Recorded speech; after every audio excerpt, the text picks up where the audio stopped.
What's up, everybody? I have not made a video on this channel in a long time, and I actually want to remedy that this year. Instead of just saying, oh, I'm going to do that, and then it doesn't actually happen because I'm an adult and I get distracted easily. And also, motivation and shit, just, yeah. So I figure a cool way to just do some YouTube videos again is to talk about my own music. For those who don't know, I release solo music under the project name Blackboard, which doesn't have a lot of stuff out currently, but at the end of last year, I did release an EP called It's Christmassin Time. A Christmas-themed EP with 6 tracks, 3 standards, and 3 originals, all in a different musical style. So there's a lot of changing moods between tracks and whatnot. It's a pretty fun and intriguing listen if something like that is what you're interested in. So I figured I would just give a bit of a rundown on what it's like from track to track, why I decided to make these tracks, so on and so forth. I'm not going to go too deep into this because, frankly, there's not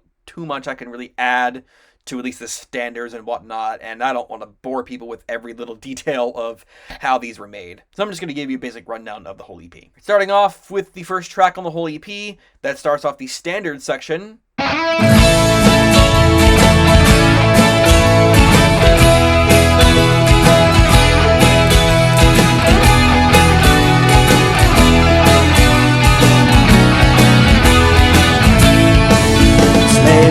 Winter Wonderland. If I had to pick one standard that's my favorite, probably would be this one. And I always imagine this opening up the EP too, in this wall of sound, like very densely layered jangle pop, power pop sort of sound. Again, I've always imagined it opening up the EP like this, and I'm happy about it because I do really like how this track turned out, and I'm pretty proud of the sounds that I was able to get out of it. It's a lot of guitar work on here that I love layering guitars a lot, especially if they're like clean, just very jangly, very big sounding. It's a big favorite of mine in terms of genre and whatnot. It's also one of the only tracks on here to feature a vocalist, that being Nick Thompson, who has been one of my best friends for years. He was in one of my bands in high school, Reverse Psychology.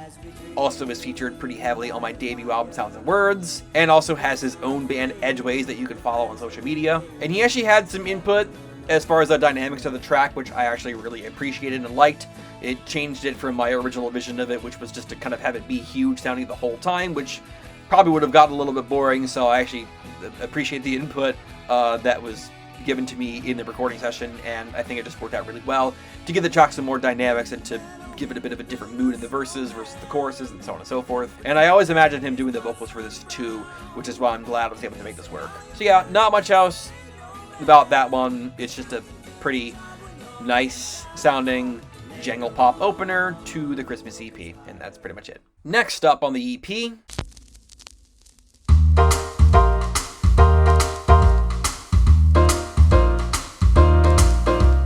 Oh Holy Night. Another one of my favorite Christmas standards, just because I think the complexity of the chord progression throughout the entire song is really interesting, and it's just super cool. This is also a track that went through a pretty big metamorphosis later on in the creation of the EP. I was originally going to have this in a different style with a vocalist who unfortunately had to bow out of the project, so I ended up having to change the style of the track to fit an instrumental version much better than that one would have. And I did so by making it a Vince Guaraldi trio, like swing, cool jazz sort of vibe, which I thought was really fun and a little bit challenging for me because I had to think heavily like a jazz musician pretty much, with all the 9th and 13th chords that the piano part is based off of.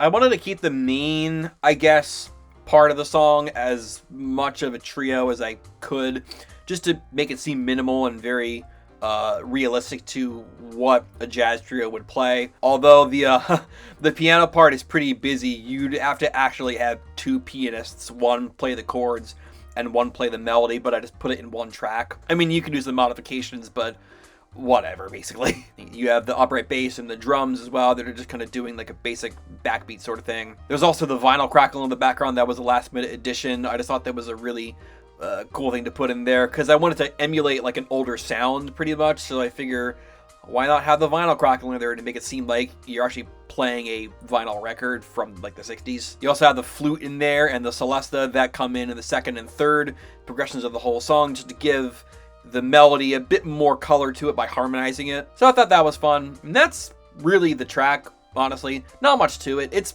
pretty long, but that's just because the chord progression is long. It's just a pretty simple jazz track, but one that I thought fit the mood of Christmas very well, especially with the fact that it's basically heavily inspired by one of the best Christmas albums of all time. So yeah, that's O Holy Night. Next up on the EP, we've got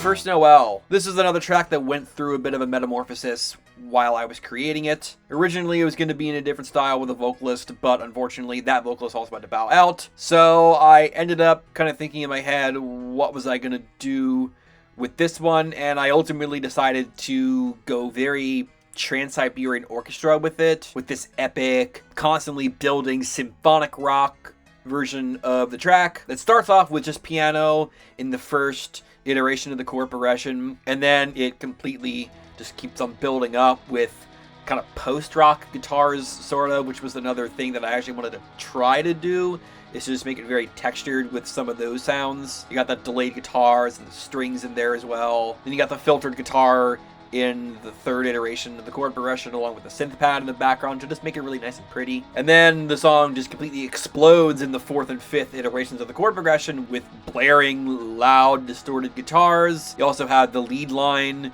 performing the melody as well, which was very fun for me to do. I'm not the best guitarist ever, but I can do pretty simple stuff like that decently well, and I'm just glad I was able to actually like pull it off. This is a track that I just had a really fun time dealing with. I like getting huge sounds in music and just hearing them, especially when they're really epic like that. You know, like I said, Trans-Siberian Orchestra was a very big inspiration for that. And, you know, I've seen them live multiple times and I've heard them on record and they're great. And I wanted to try to do something in a similar vein, especially one that closes out the first half. Just works very well as a closing moment to the standards part of the EP.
And now on to the originals. We're starting that out with... So, yeah, give it up for Jesus Beats Guy, I guess, with his shitty-ass boombox speaker. Take it away!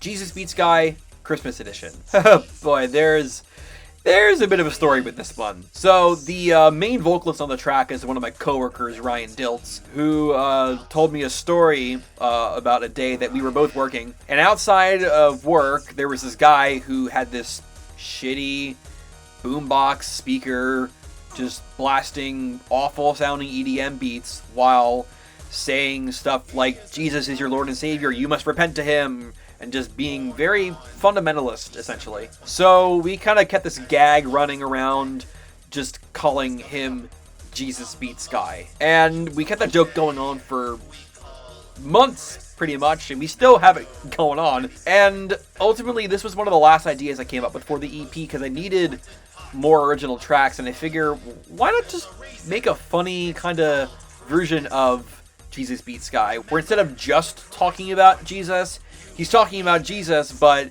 he eventually gets distracted because Christmas is coming up, and he gets so angry that people don't know the true meaning of Christmas because a lot of people just celebrate Christmas secularly. It was just so ridiculous that I had to include it in this EP. So I did my best at kind of, just making a very simple EDM sort of thing. I don't really know what genre it would specifically fall under, whether it's like a high energy thing or some sort of house or techno or whatever.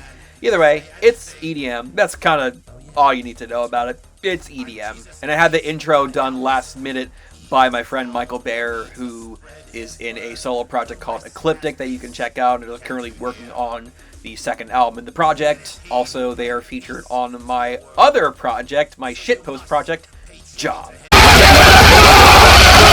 And I had it kind of like an announcer thing where I guess Jesus Beats Guy is at like a talent show or whatever the hell, just kind of talking to a crowd. Whatever the scenario is, you can imagine that's sort of what it is. And the goal for the lyrics of this one was to just get more disturbing, more manic as the song goes along. So he starts off kind of, I guess, innocent at first. Just, let me talk to you guys about Jesus, and then, Christmas is coming up. Why don't you people know the true meaning of Christmas? And then he just kind of gets angry at everybody, and he just goes completely off the rails. And I thought that just made for a really, really funny song topic. And we got a few takes down, and I just took the best from each take, and I am just so... I listened back to this, and I just can't stop laughing because it's so funny. So that's Jesus Beats Guy Christmas Edition. The Christmas Edition is an implication that we might do some more with Jesus Beats Guy in the future. Maybe we'll see. But yeah, that's the introduction to the originals part of the EP. What a funny introduction from pretty serious standards and cover versions of standards. So we're gonna keep the originals going with the 5th track. What if there was a Christmas song about me, the devil? Novel idea, right? Yeah, it is. Are you sure that hasn't been done already, though? Well, if it has, then I haven't been told about it. Well, I could pull off something like that, I think. You mean something kind of like...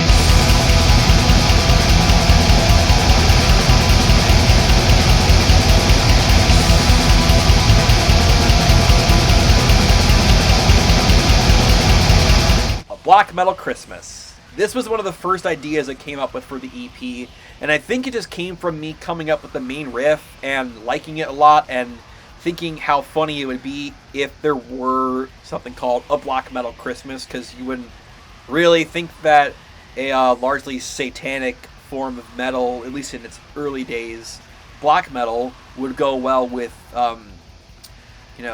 themes of Christmas, but I made it work. And eventually I came up with the idea to make it like a skit-based sort of song, like a concept sort of song, where Satan is summoning me to make a Christmas song about him. And the way I do that is by taking common black metal tropes like traveling far, going into the woods, worshiping Satan, and then eventually getting more extreme, like burning churches, which is, if you know the history of Norwegian black metal, you know that that's something that good amount of musicians in the scene did. It's not an endorsement, it's just, what they did. And it's basically just a Satan worshipping Christmas track with black metal riffs. And I knew I was going to do everything on this track on my own, so I had this skit in the intro and the end where it's all me. And the way to differentiate myself ended up being I would pitch the voice of Satan higher in the intro, and I used this dumb, absurd excuse of he just really likes balloons, so he's sucking on a helium balloon, and that's why his voice is so high-pitched, because he's just screwing around with that, and I'm just me. And then comes the actual, track, which was, I still can't believe I did this shit. So, it's not even just, the actual guitar playing. It was not really that difficult. It's mostly just trem picking and some pretty basic chords. It's not that hard to play on guitar. What was hard, though, was the vocals. Now, keep in mind, the vocals are very heavily masked by clip distortion. I do not naturally sound like that, but I had the clip distortion on while recording the vocals so I could make myself sound as good as possible with not too much effort, but it...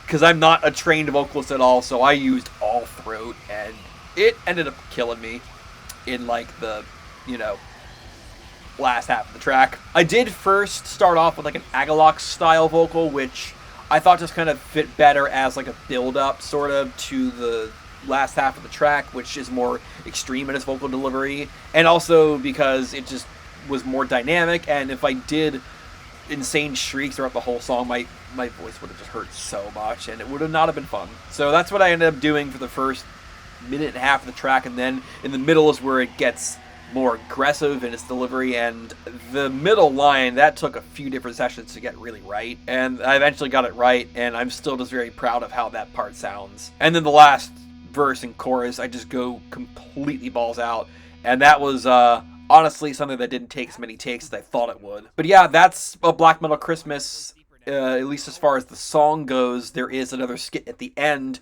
where Satan hears the track, because, you know, I essentially am playing it for him in whatever context you might think, like, oh, I already had this track or whatever. That's just, you know, you can come up with whatever you want. And he likes it, but he wants me to keep playing it faster, and I'm just like, why? And so I just do it faster a couple times, just the intro, so that way I didn't have to do more vocals. And then he just keeps wanting it faster, and it's just this super absurd thing. And now, of course, with the balloons, he has a sulfur hexafluoride balloons, which make your voice sound deeper than helium. So yeah, that's just my absurdity, and something I had a lot of fun with. Also, one of my favorite songs I've ever written, honestly. Now, there is also an edited version of this track that I released on Christmas Day, which takes out the whole skit. So if you just want to listen to like the core track is available on streaming as well. It's just like 3.5 minutes without the skit. And lastly, the final track on the EP.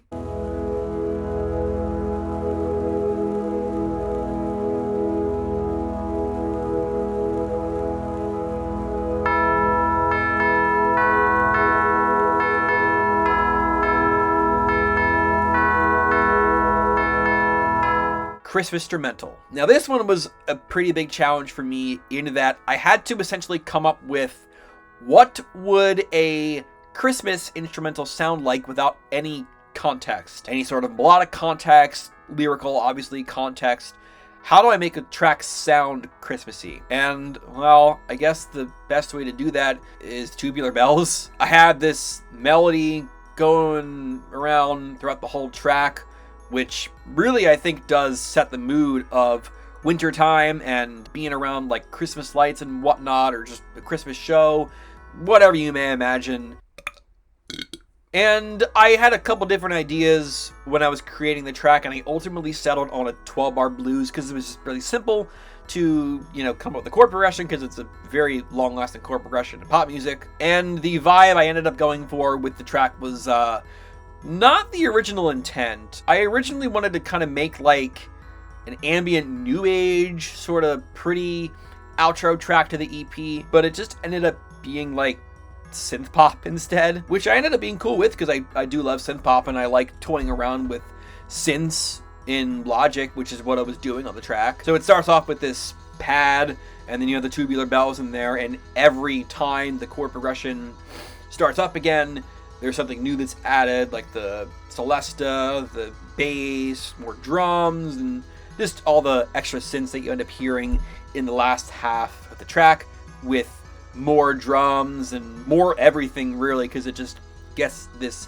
big thick layer of sound, which I had a lot of fun, honestly, making. Again, like I've said with Winter Wonderland and the first Noel, just getting a big wall of sound sort of is something that I find very rewarding, especially when everything just sounds really good with each other. I just really had a lot of fun time with this one. And yeah, the main challenge here was just, how do I get this to sound Christmassy? Because without it being called Christmas Instrumental, you probably wouldn't think of this as Christmas music, but with that added context, it's like, okay, this could be a Christmas music song. So again, that was just my challenge with that one, and I like to think I succeeded with it. That's pretty much it as far as that track goes. Then it just fades out, and that's the whole EP. A 6-track EP, 3 standard, 3 originals, everything's in a different style, and I had a lot of fun making it. It only took me a couple months to do, but, you know, I actually had to get just going on it if I, you know, really wanted to make it, and I ended up wanting to, and I'm happy because it got me to do something again in the Blackboard project after having it be, I don't want to say defunct,